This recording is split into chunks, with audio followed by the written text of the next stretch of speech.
국제 유가가 진짜 엄청 폭락했어요. 지금요 서부 텍사스산 원유 이게 WTI입니다. 예, 서부 텍사스산 중질유가 배럴당 10달러 선까지 떨어졌어요. 10달러 선까지요. 야, 참. 20일에 5월 인도균 WTI 선물 배럴당 10.87달러예요. 10.87달러. 이렇게 거래 중이었어요. 유가가 그야말로 이게 뭐 폭락이란 말이 잘 어울리지 않습니다. 워낙 많이 떨어져서 말입니다. 1월만 하더라도 이게 60달러, 61달러 가던 원유예요. 그런데 이게 10.87달러 떨어졌다? 이것은요 재앙입니다. 재앙. 예, WTI가 이만큼 떨어진 것은요 1998년 12월 이후 최대, 하락률은 1983년 이후 최대폭이에요. 1983년 이후. 그야말로 왕창 떨어진 거죠. 산유국들이 나름대로 감산에 합의는 했어요. 970만 배를 하루에 줄이겠다. 그러면 하루 사용량이 전 세계 한 1억 배럴 정도 되거든요.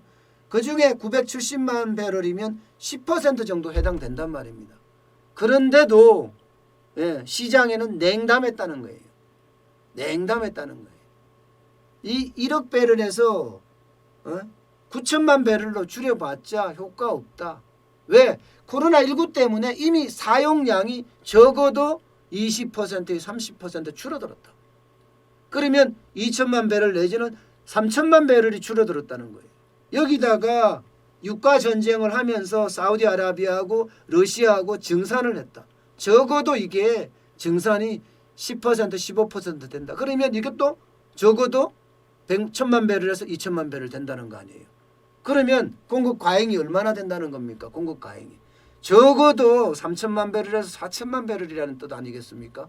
그러면 감산을 하려고 그러면 적어도 뭐 3천만 배럴 4천만 배럴은 못하지만 트럼프가 이야기했던 것처럼 1,600만 배럴 그리고 1차 합의가 어느 정도 이루어졌던 것처럼 2천만 배럴 정도는 했어야 하는데 뭐 그렇게 안 했으니까 이게 어떻게 되겠어요? 공급은 많고 수요는 적고 자꾸 떨어질 수밖에요. 게다가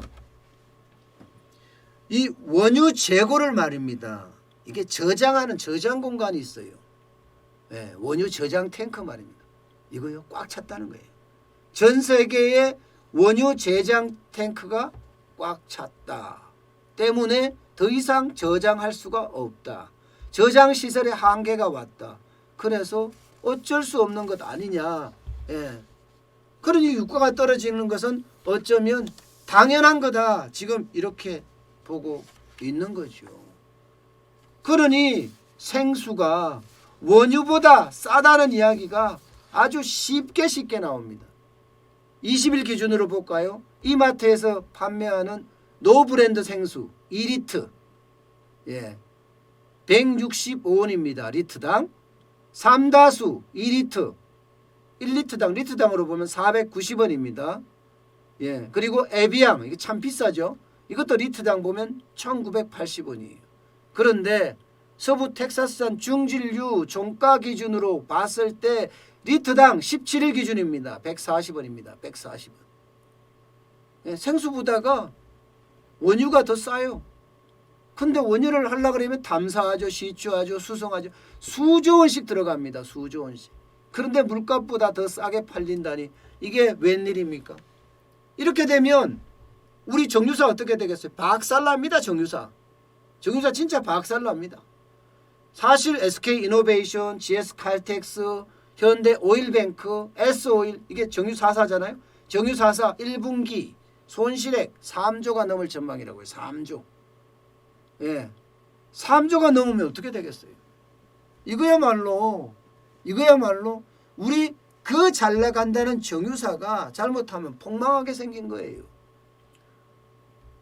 예, 여기에는요 유가 하락만 있는 게 아닙니다. 이 유가 하락이 수송 과정에서 또 한 번의 정유사 입장에서는 아픔이 다가옵니다. 사실 원유가 중동에 사서 대한민국까지 오는 데까지 한 달이 걸립니다. 한 달 전 유가가 50달러 배럴당, 지금 10달러 이러면 어떻게 되겠습니까? 그만큼 손해보는 5분의 1 토막 났는데요. 5분의 1 토막. 그만큼 손해를 볼 수밖에 없는 거예요. 원유를 비싸게 샀는데 싸게 팔아야 되는 그런 상황에 뭉치는 겁니다. 실제로 두바이산 같은 경우 50달러인데 지금 20달러까지 내려왔습니다. 그러면 손실은 그대로 쌓이는 거 아니겠습니까? 예. 이뿐만이 아니에요. 정유사에서요 돈을 가장 많이 버는 게 항공유입니다. 항공유. 예. 그런데 항공산업 지금 어떻게 됐습니까? 항공산업 다 가라앉았어요. 3월 국내 여객기 수 1월 대비해서 84% 급감했습니다. 그러면 항공유 수요도 그만큼 줄어들었다는 거죠.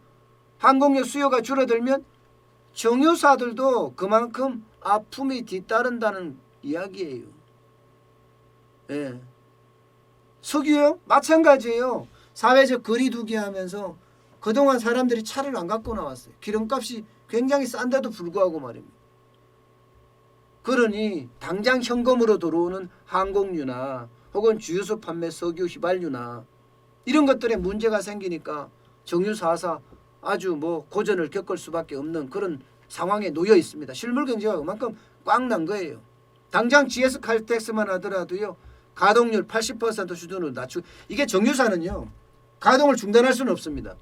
다시 가동시킬 때는 워낙 많은 비용이 들어가기 때문에 절대로 가동을 중단시킬 수가 없어요. 계속 만들어야 돼요. 예.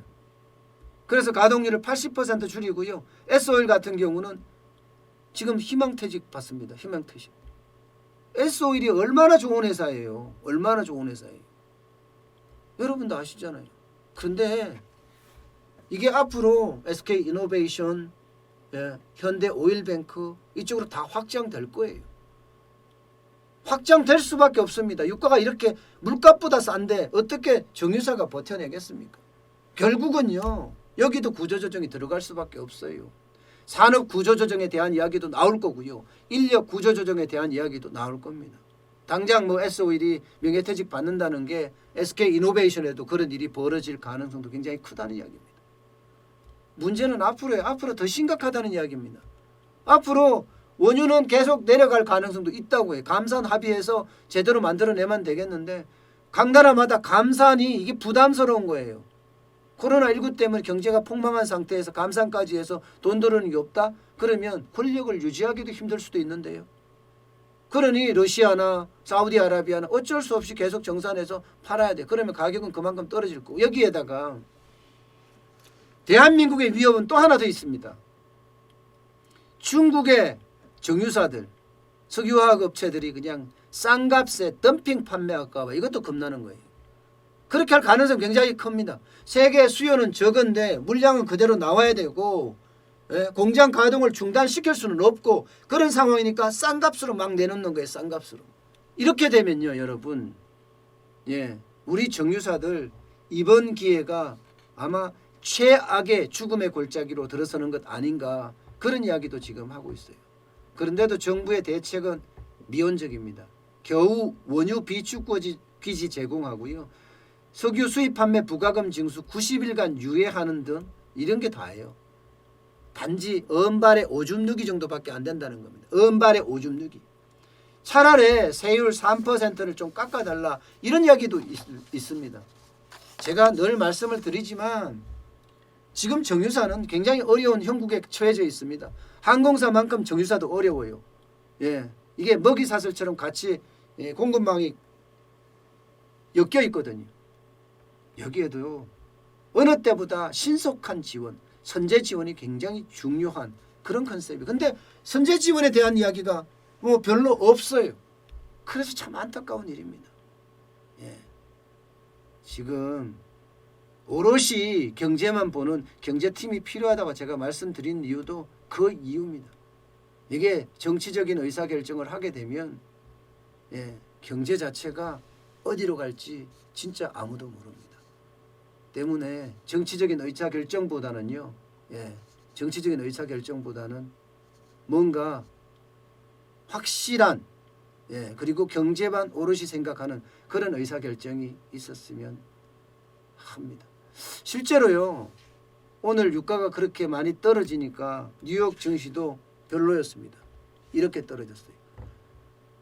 다우지수도 지금 많이 떨어졌죠. 2.44%면 굉장히 많이 떨어졌습니다. 23,650.44에 마감했고요.